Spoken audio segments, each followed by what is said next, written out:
On America Tonight, a team torn apart by violent tradition. I felt like I was fighting for my life. I felt that just because of the fact that I wasn't gonna let them, they were just gonna beat me nonstop.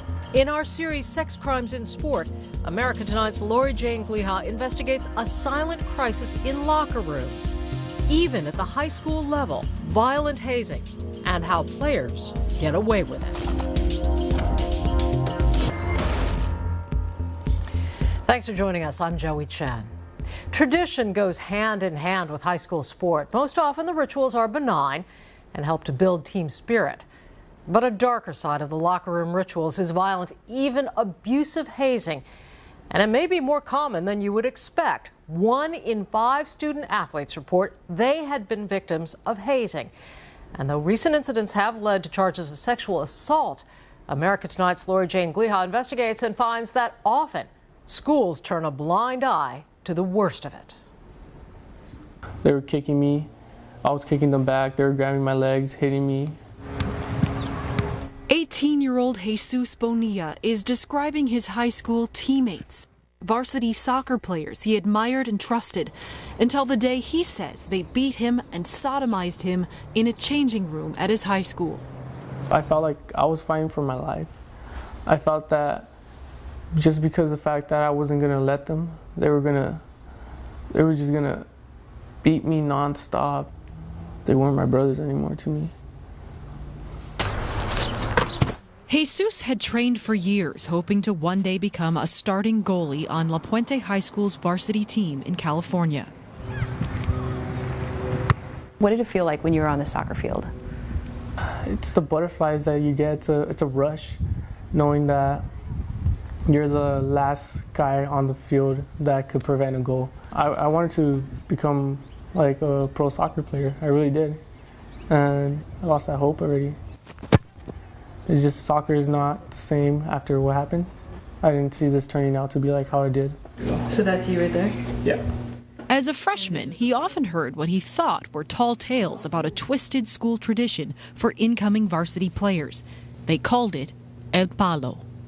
What does El Palo mean? What does that mean to you when they said that? It's Spanish for stick, I guess, to like saying that they would like stick the pole or whatever really they had in range to get, which would normally be like a flagpole or something, and they would just like put it in your butt. When they said that and you heard these things, were you nervous? Or were you thinking it was like funny? I would take everything as a joke. I would see it as just like, okay, they're just trying to get in my head. They're just joking around. They'll tell me and I'll giggle like, ha, all right. It's just a joke for me as a freshman coming in. But it was pretty serious, I guess, yeah. So serious, another student subjected to the hazing ritual suffered injuries, setting off a criminal investigation in 2012. When parents were told of the severity of the abuse, Jesus says word got out and he was bullied and forced to transfer schools.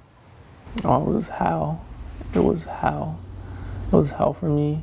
People would make fun of me. Just students are cruel. They don't care how you feel. They just want to get a laugh out of it. Jesus says school officials threatened his mother with arrest if she spoke publicly about the abuse, a charge the school says is absurd. Do you feel like the school did anything to help offer you support? No, they were just trying to put this under the rug. Just like if nothing ever happened, they were trying to just like making it seem like if it was just kids playing around. Los Angeles County detectives found multiple soccer players experienced abuse. They reported being poked or sodomized with a sharp stick. One team captain told investigators the initiation onto the varsity team was no big deal and all in fun.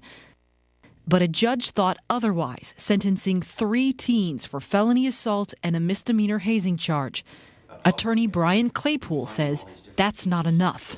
School administrators need to open their eyes. Number 1, they need to pay attention. Number 2, they need to listen to students. They need to monitor students. They need to supervise teachers.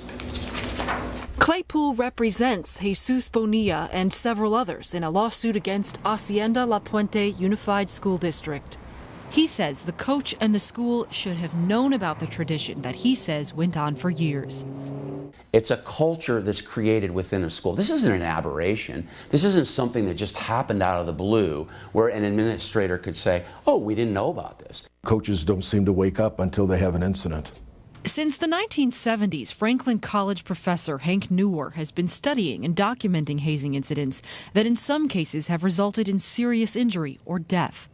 A lot of people are in favor of the hazing. They think it makes bonding. They think it's all in good fun. They may have gone through a tradition themselves. They want their children to be accepted by their peers. He says a strong anti-hazing policy and training for coaches and students can help change the culture of abuse. But many school administrators aren't taking charge.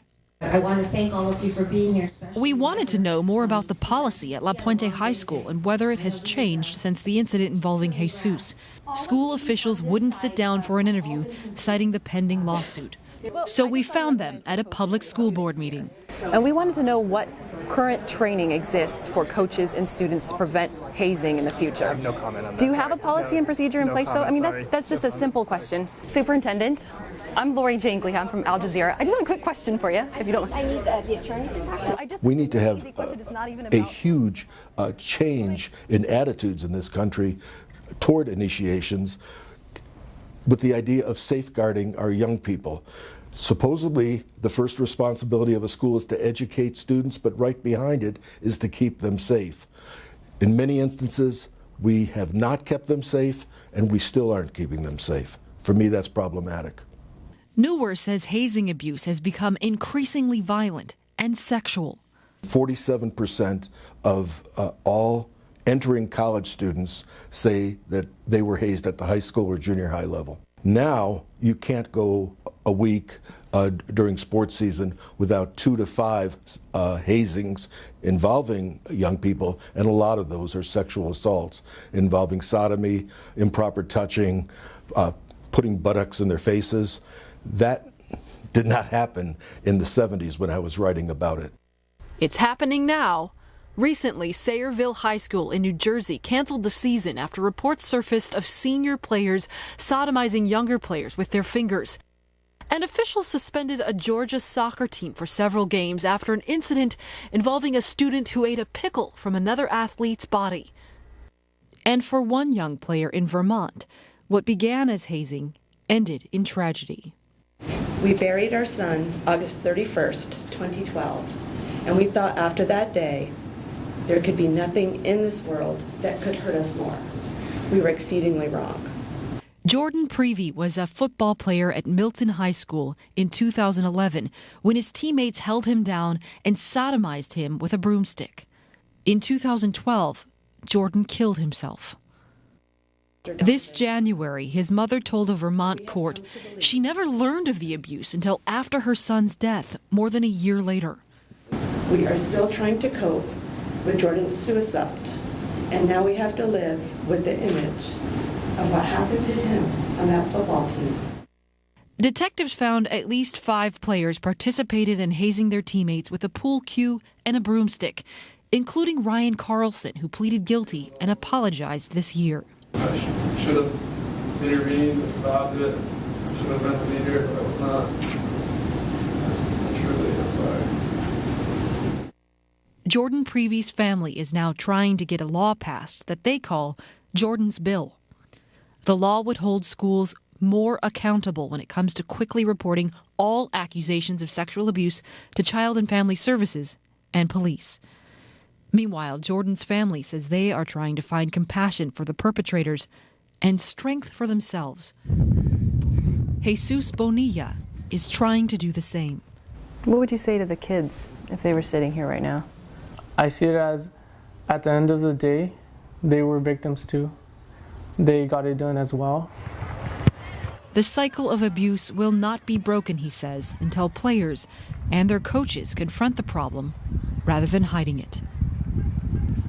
America Tonight's Lori Jane Gliha here. So we saw that you tried to get some answers from the school about what they did in Jesus' case. Don't they have anything written down about what hazing policy should be, what can be allowed? Yeah, well, it wasn't until after that public meeting, until after I filed that Freedom of Information Act request, that they finally got back to me and they gave me a dump of documents with all of their manuals and their handbooks and things like that. I read through them. They do have an anti-bullying policy. They say they don't tolerate bullying. They have an anti-sexual harassment policy at their school. But what's still a little bit unclear is how they go about talking about those issues with their students and whether anything has changed significantly since the time of the Jesus incident.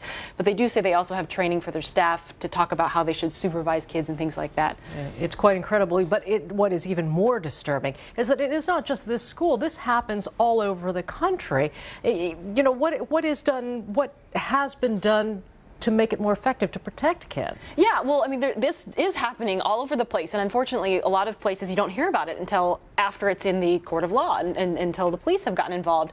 So when we talked to the expert, what can you do to stop these things from happening? He talked about bringing in, first of all, not being in denial and making sure, hey, look, this can happen at my school. Also, he said, bring in the alumni, get a pulse on what the hazing culture is. Do you have a hazing culture here? And then not only have a written policy, but, you know, bring in people to train them and make kids understand, you know, this is why this is important to know about and this is why you shouldn't be doing this kind of thing. Yeah, and I am struck by that as well. Jordan's family, so heartbroken over what's happened here. They really want something tougher to be done. Yeah, and in some cases they do. In this case, they do feel like a stronger law is necessary in their state. They felt that the laws were a little bit too vague in Vermont and need to hold schools a little bit more accountable. There were some indications that the school may have known about some of the hazing incidents before police ever did and before the Department of Children and Families ever did. So this law would strengthen the rules and hold the schools more accountable to reporting to the police and the Department of Children and Families,